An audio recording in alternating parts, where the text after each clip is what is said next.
At sinabihan sila na kailangan nyo sumagot, dapat kailangan nilang sumagot ng maayos kung ano ba yung kanilang explanation. Hindi na pwede ngayong panahon na ito na aatake ka ng ibang tao para lang makalimutan. Okay, magandang araw po sa inyong lahat and welcome ulit dito sa ating YouTube Bonifay channel mga kababayan. Nandito ulit tayo para sa ating panibagong reaction video ngayon. Ito mga kababayan, pag-usapan natin Sara Duterte or Vice President Sara Duterte mga kababayan at Attorney Claire Castro ng Presidential Communications Office ng Malacanang nagsagutan. Ito mga kababayan, pag-uusapan natin ito ngayon kasi titignan natin kung ano yung mga batuhan dito ng kanilang mga banat mga kababayan. Ito. So, bago na ito yung umpisa mga kababayan, paki-like po and share ng videos natin, then paki-subscribe din po ng ating channel. Ito mga kababayan, kaninang umaga nag-press conference dito si Attorney Claire Castro. At ito, tinanong, pakinggan natin dito mga kababayan. Ito. Ma'am, good morning. Nowadays, the public is quite bent on monitoring kung sino po bang mga government officials yung tumutok sa bagyo and sino yung hindi. How does the palace respond to criticisms against the First Lady's events last week in the wake of Typhoon Tino's onslaught in Central Visayas and other parts of the country? Ito po yung book launching as well as yung isang concert sa one of the mansions here in the Malacanang compound. Okay, pag sabi po natin book launching, dapat malaman natin ano ba nilalaman ng libro na to. Ito po ay pag-angat, pagkilala, pagpupunyagi sa mga nakaraang First Ladies ng bansa. Ito ay pagkilala. Ito mga kababayan, yung tanong pinag-usapan na natin to kanina sa live natin po mga kababayan, ay ang tanong po nakafocus dito sa tungkol sa kung anong masasabi ng Malacanang sana.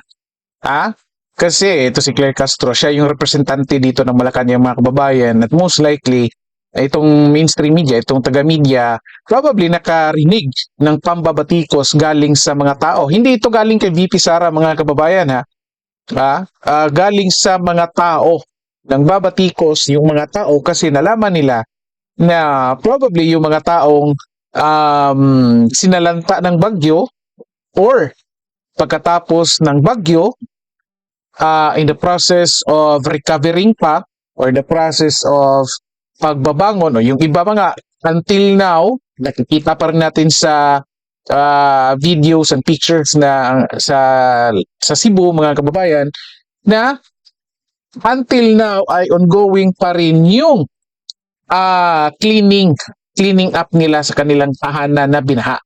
Okay, and yet a day after or 2 days, kahit sabihin natin 2 days after, nagkaroon ng book launching at concert sa Malacanang. Again, wala tayong problema sa book launching mga kababayan at kung anong concert nila, kahit sabihin natin na schedule na po yan. Okay? Hindi na pwedeng i-cancel. So walang problema. Okay? Kahit sabihin natin nakikita ng Malacanang na yung event na yan ay importante. Walang problema. Pero ito, hindi talaga natin mapigilan mga kababayan na meron talagang mga tao na nambabatikos. Ang tinanong dito, ano yung sagot sana ng Malacanang sa pambabatikos? Okay? Ang sagot dito ni Claire Castro mga kababayan ay yung laman ng libro. Hindi po namin tinanong kung ano yung laman ng libro. Sagot sana kung pambabatikos. Simpleng sagot lang sana mga kababayan. Pwede naman sanang sabihin, halimbawa, sabihin na lang sana na ang book launching na nangyari ay isang event na may kaugnayan sa halimbawa sa arts at sa pagpapahalaga ng Pilipino, lalong-lalo na sa mga First Lady. At naintindihan po natin na ang kasaloobin ng taong bayan na ganito. Di ba? So okay na lang sana kapag simpleng sagot lang, yet direct to the point. Naintindihan lang sana. Pero again, ito, tapusin natin. Pakinggan natin si Claire Castro. Lala sa mga angking talino, kagalingan, diba? naiambag ng mga kapwa nating Pilipino. Hindi po ito, ang isang event na to, yung mga events na dinaluhan po ng unang ginang, ay hindi po isang parting pang sarili lamang. Hindi po ito pagdalo, pagpunta sa isang resort para mag-swimming. Hindi po ito susuot ng mga costume katulad ng Snow White para mag-party-party. Ito po ay pagkilala mismo sa kapwa nating Pilipino. Habang ang Pangulo naman po at Ayan mga kababayan, hindi pa daw pagdalo sa swimming ng isang resort. Hindi daw pagdalo ng isang party na costume katulad ng Snow White. Of course, alam naman natin kung sinong binabanatan dito mga kababayan. Again, tingnan ninyo ha. Again, hindi ko talaga maintindihan dito si Attorney Claire Castro mga kababayan. Kasi ang tanong, ano ang sagot niyo sa pambabatikos ng mga tao? Okay? Kasi alam mo naman kung si VP Sara kung yung nambabatikos. Kasi sasabihin niya ng taga-media. Yan naman talaga gusto ng taga-media, di ba? Na pag-aawayin itong si VP Sara, itong Malacanang.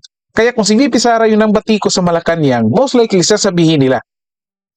Yan yung itatanong. O anong masasabi niyo sa sinabi ni VP Sara? Usually ganyan yan. Yet, ito anong sagot niyo? Yet kung napapansin niyo mga kababayan, ang sagot dito, again, simple lang naman sagot. Kahit sabihin, again, sabi ko nga, kahit sabihin lang, tinatanggap namin yung pambabatikos ng mga tao, naintindihan namin, nagalit sila, pero itong event na ito ay para sa ganitong aspeto. Hindi naman po lahat na activities ng pamahalaan ay titigil. Diba? Kahit pasok na nila na kahit nagkaroon ng bagyo, sinasagot naman ay mayroon namang naka-assign na ahensya. Simple lang. Yet, anong sinasabi dito ni Atty. Claire Castro? May pasaring pa. Okay? May banat pa dito kay VP Sara. Okay? Hindi ako nagagalit dito kay Atty. Claire Castro, mga kababayan. Yet, ang sinasabi natin dito, itong mga banat na klaseng ganito, nagpapakita lamang mga kababayan na ang Malacanang. Kasi ito, nagkatayo dito si Atty. Claire Castro mga kababayan bilang Presidential Communications Officer ng Malacanang. Nire-represent niya ang Malacanang. Most likely, lahat ng sasabihin niya, iisipin ng taong bayan, yan ang sinasabi ng Pangulo. Maintindihan natin kung nasa vlog niya. Sinasabi niya yan sa vlog niya. Diba? Maintindihan natin. Yet dito, alter ego siya ng presidente. So most likely, ganito ang sinasabi ng presidente. So pinapakita lamang mga kababayan, dahil sa sagot na ito, na talagang kung hindi man sila galit dito kay VP Sara, alam nila, hindi nila maidi-deny na gusto nilang ipabagsak si VP Sara. Diba? At kung gusto mo ibagsak yung isang tao, ibig sabihin ay, i-comment nyo dyan mga kababayan, nasa taas yung tao na yan. Simple lang. Ito nga. Simple ito, isipin ninyo. Kung ikaw, sinisiraan ka ng mga tao na alam mo na angat ka sa kanila. So, halimbawa, angat ka sa buhay, sinisiraan ka. Pinapansin mo ba yung mga tao na yan? Most likely hindi kasi in the first place mga kababayan, sinisiraan ka nga kasi nakakaangat ka. And kung papatulan mo yan, ibig sabihin ay it could be ka-level mo yan or gusto mong masira din yan kasi mas angat sila sa buhay. Usually nga, hindi natin pinapansin yan kasi mas mababa yung estado nila. Most likely ganyan, di ba? At dito, in-expect natin, kaya nga ito. Halimbawa, ito.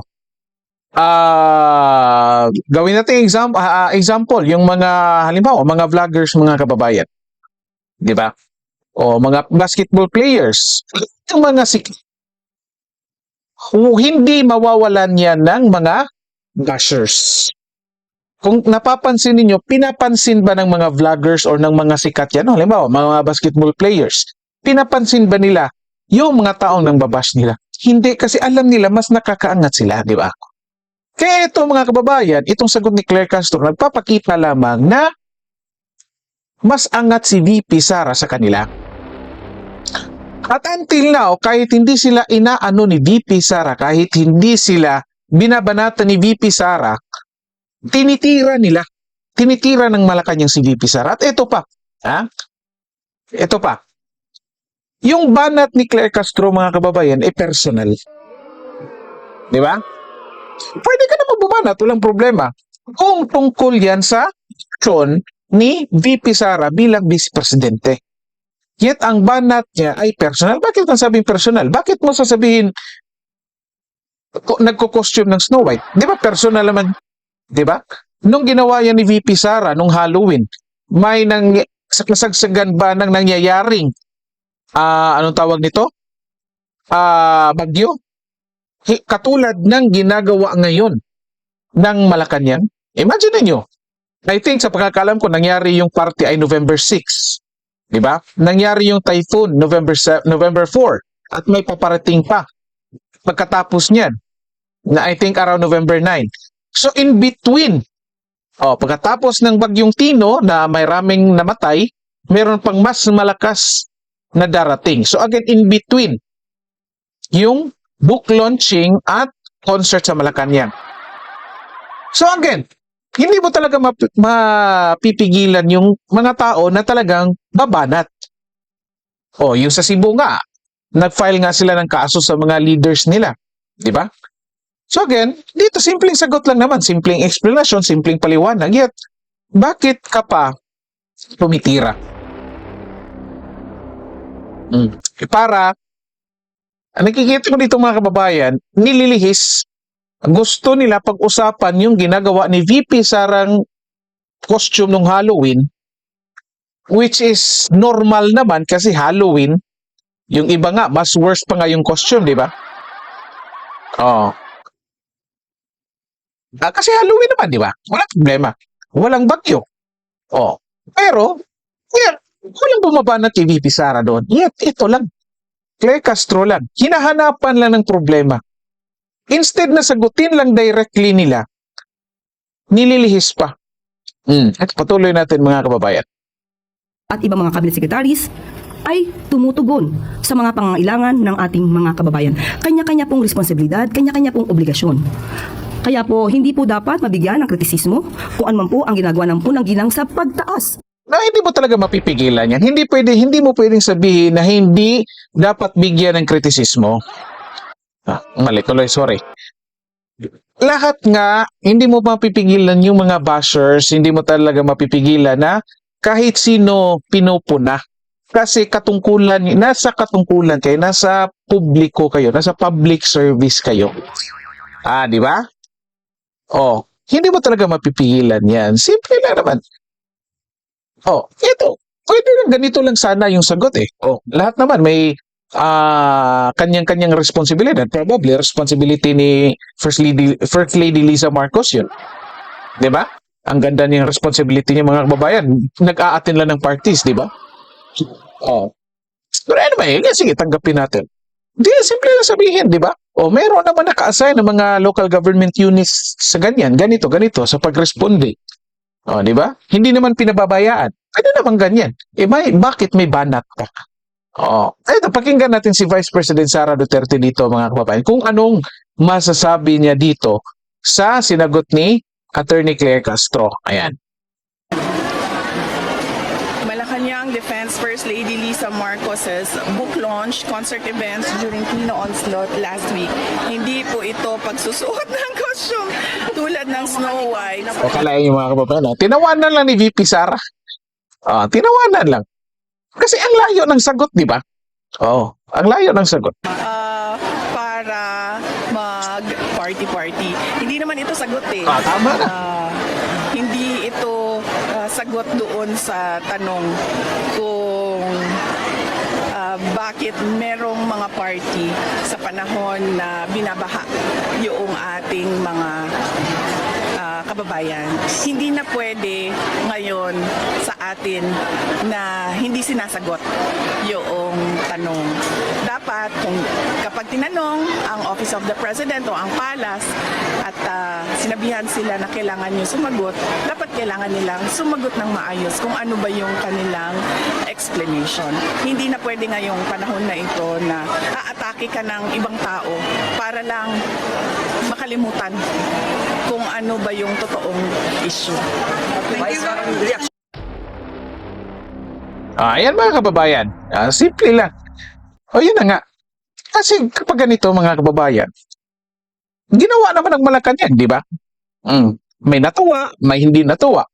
Bakit hindi nila nakuin yung ginawa nilang pag-book launch at pagpaparty? Bakit ngayon pinapasa nila kay VP Sara?